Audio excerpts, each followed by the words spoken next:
सर्वप्रथम हमारे बीच मौजूद हमारे परम पूजनीय दीवान जी, समस्त सकल पंच एवं बाहर से आए समस्त अतिथियों को प्रतिमा मुकाती की ओर से जय माता दी। आज ये समाज की बेटी अपने साथ साथ समाज की हर उस बेटी की आवाज बनकर यहाँ खड़ी है जो अपने समाज से, अपने पंचों से कुछ अपेक्षाएं रखती है।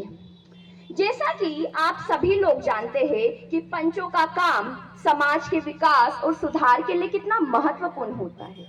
पंच हमारे समाज में हो रही समस्याओं का समाधान करते हैं। तो चलिए आज बात करते हैं हमारे समाज की कुछ ऐसी ही समस्याओं और कुनीतियों की। एक बेटी होने के नाते, एक लड़की होने के नाते मुझे बहुत गर्व महसूस होता है जब मैं ये सुनती हूँ कि पाटीदार समाज की 4 बेटियों ने हाल ही में डेप्यूटी कलेक्टर की परीक्षा पास की। पर वही दूसरी ओर ये सोचकर मेरा मन दुखी हो जाता है कि हमारे समाज से आज तक एक भी बेटी कलेक्टर नहीं बनी या किसी बड़े पदों पर नहीं गई है। जब मैं देखती हूँ कि हमारा समाज कैसे भव्य मंदिरों के निर्माणों के पीछे, झूठी प्रतिष्ठा, अच्छे मकानों के पीछे पानी की तरह पैसा बहा देता है, लेकिन जब बात बेटियों की शिक्षा की आती है, तब मुझे ये बताते हुए बहुत दुख होता है कि हमारा समाज इसमें कितना पीछे रह जाता है।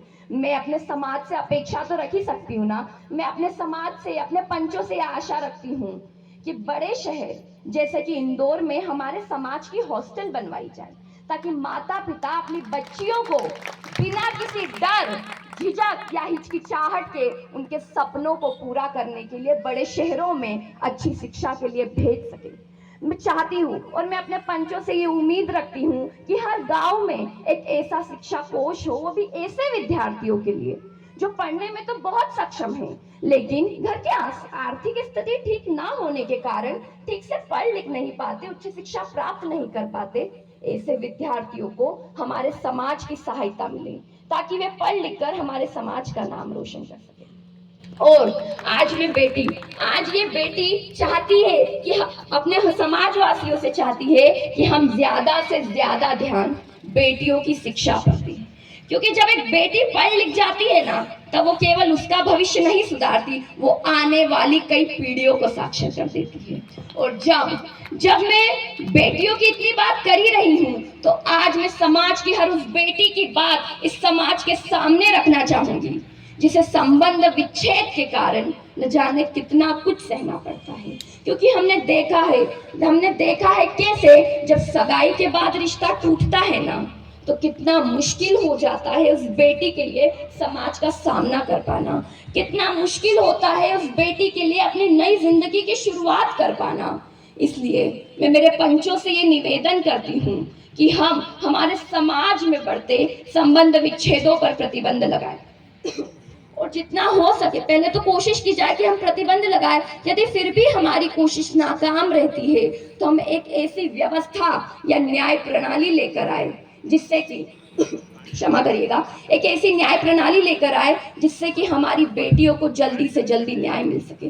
क्योंकि हम ये नहीं जानते कि गलती किसकी है, बेटों की या बेटियों की, मगर ये बात भी समाज से छुपी नहीं है कि संबंध विच्छेद का सबसे बुरा असर अगर किसी पर पड़ता है ना, तो हमारी समाज की बेटियों पर पड़ता है, उनके आने वाले भविष्य पर पड़ता है, उनके आने वाले भविष्य पर पड़ता है। और जब मैं शिक्षा की बात करती हूँ ना, तब मैं मात्र महज किताबी ज्ञान तक सीमित नहीं रहना चाहती।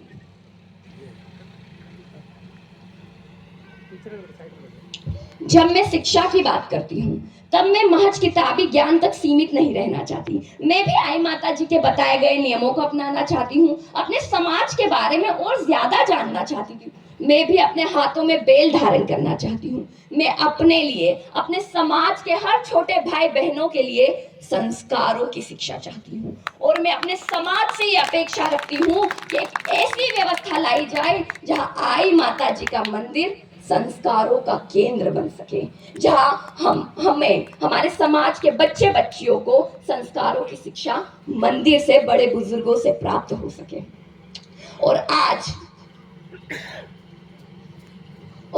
जब हम समाज की इतनी बात कर ही रहे हैं, तो मैं बताना चाहूंगी कि समाज बनता है आपसे और हमसे मिलकर। तो मेरी समाजवासियों से भी तो कुछ अपेक्षाएं हो सकती है ना, क्योंकि आई माता जी ने जब बेल के 11 नियम दिए थे ना, तो दूसरे नियम में माता जी ने कहा था कि दूजो तो मत मास छुड़ाए। क्या हम माता जी की बातों को मानते हैं? क्या हम उनके नियमों की आज्ञा का पालन करते हैं? उत्तर हम सभी को पता है। उत्तर हम सभी को पता है। इसलिए मैं चाहती हूँ, क्योंकि मैंने देखा है कैसे सामाजिक कार्यक्रमों में और खास करके शादी बारातों में शराब पीकर हम कैसे वहाँ सारा माहौल ही बिगड़ जाता है। इसलिए मैं चाहती हूँ कि हम मांस और मदिरा के सेवन से दूर रहे। और दूसरी बात मैं चाहती हूँ कि हमारा समाज ना जुए से दूर रहे। आज इस समाज की बेटी को ये सब बातें क्यों आज इस समाज के सामने बोलने की जरूरत आन पड़ी है, इसका उत्तर मैं कुछ इस तरह से देना चाहूंगी कि जब हमारे निमाड़ का महान पावन पर्व गंगोर आता है ना, और जब मैं घर से बाहर निकलती हूँ और हर दूसरी तीसरी गली में देखती हूँ कि मेरे मित्र के पिताजी या किसी न किसी के पिताजी पत्ते खेल रहे होते हैं, उस वक्त मैं रुक जाती हूँ। मैं सहम जाती हूँ। मेरा मन मानो आत्मग्लानि से भर उठता है और मैं सोचती हूँ, मैं सोचने पे विवश हो जाती हूँ, मजबूर हो जाती हूँ कि क्या शिक्षा मिलती होगी और क्या असर पड़ता होगा इसका हमारे समाज के बच्चे बच्चियों पर।